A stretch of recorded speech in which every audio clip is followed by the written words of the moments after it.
Hey, so what's the plan for today? I got some questions I got to get answered. So it means I got to fire up the car on the dyno and do some engine testing.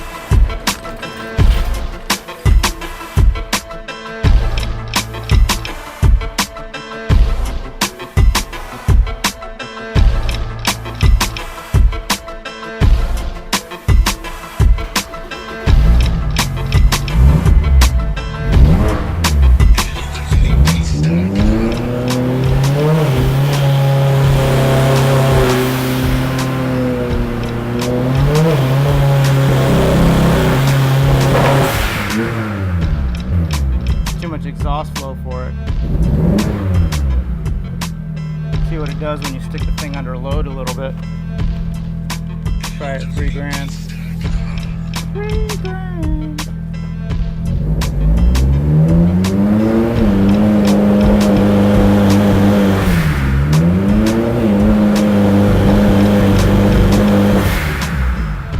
It's making more power than it did before, so now it's out of tune.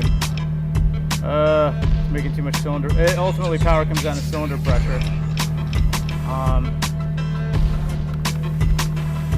Most people would probably spend tons of money and buy a whole new ignition for it because they think that's the problem. The air fuel looks right, it's just misfiring. But there's a subtle little trick you can do, every guy should know.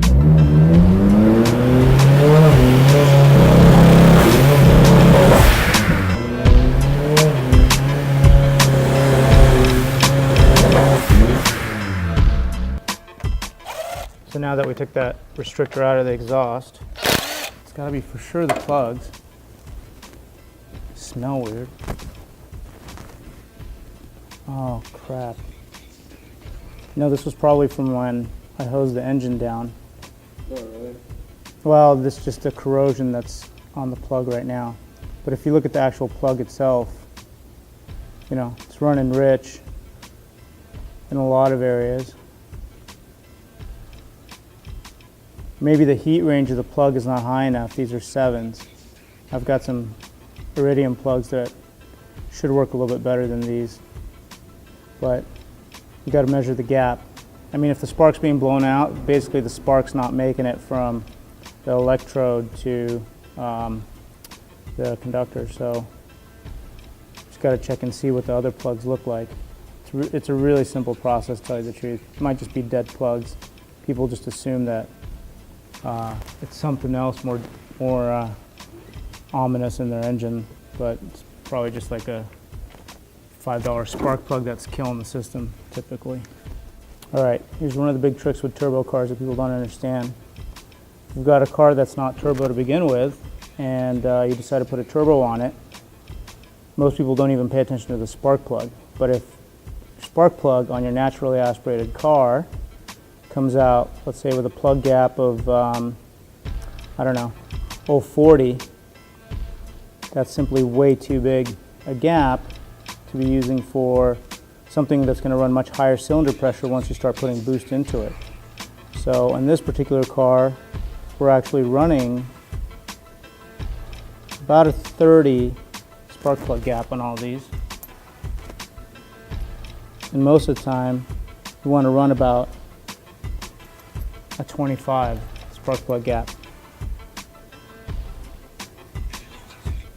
So what most people get sold into is buying better coils, better ignition, blah, blah, blah, when all they really need to do is drop the spark plug gap so that the cylinder pressure that's going up doesn't overcome the ignition system's ability to have the spark jump the gap. Here's what we're doing. We're going from these 7 heat range spark plugs to these colder 9 heat range spark plugs. The higher the cylinder pressure, the higher the cylinder temps you're running, the more resilient you want your plug to be.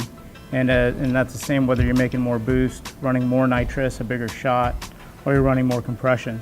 Compression, nitrous, boost, all equal more horsepower. More horsepower equals higher cylinder pressures. And you need to compensate for that, but it doesn't mean you need to spend thousands on some fancy ignition system. You just got to get the basics right. And this looks really ugly, but Got to put some anti-seize on these threads.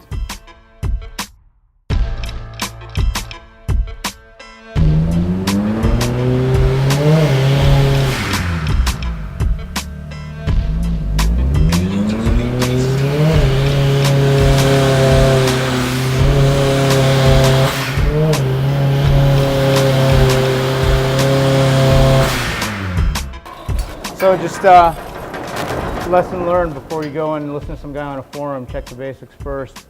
Spark plugs, fuel pressure, and it may actually be something that doesn't even cost you any money to fix, like this time. All right, later.